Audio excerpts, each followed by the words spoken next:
મહેસાણા જિલ્લામાં જોટાણા તાલુકાના મુદડા ગામમાં કાશીનાથ મહારાજની જીવન સમાધિ આવેલી છે।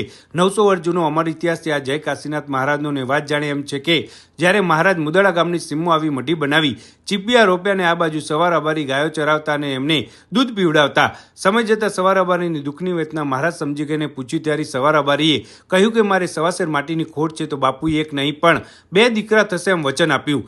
પછી સવાર અબારીને ત્યાં 2 દીકરા થયા અને કાશીનાથ મહારાજે આસોવદ અમાસના દિવસે મુદડા ગામની પવિત્ર જમીન પર જીવન સમાધિ લીધી। આવા અનેક પરચા છે જેમાં ભંડારાનું આયોજન થયું અને માનવ વહેરાવણ વધવા લાગ્યો ત્યારે લાગ્યું કે ભોજન ખૂટી જશે, પણ મહારાજે બાજુના ખેતરમાંથી માટી લાવવાનું કહીને એમાં પાણી રેડ્યું તો માટીનો સુખડી પ્રસાદ બની ગયો। આજે પણ એ ખેતર સમાધિની બાજુમાં છે અને લોકો તેને અક્ષય પાત્રના નામથી ઓળખે છે।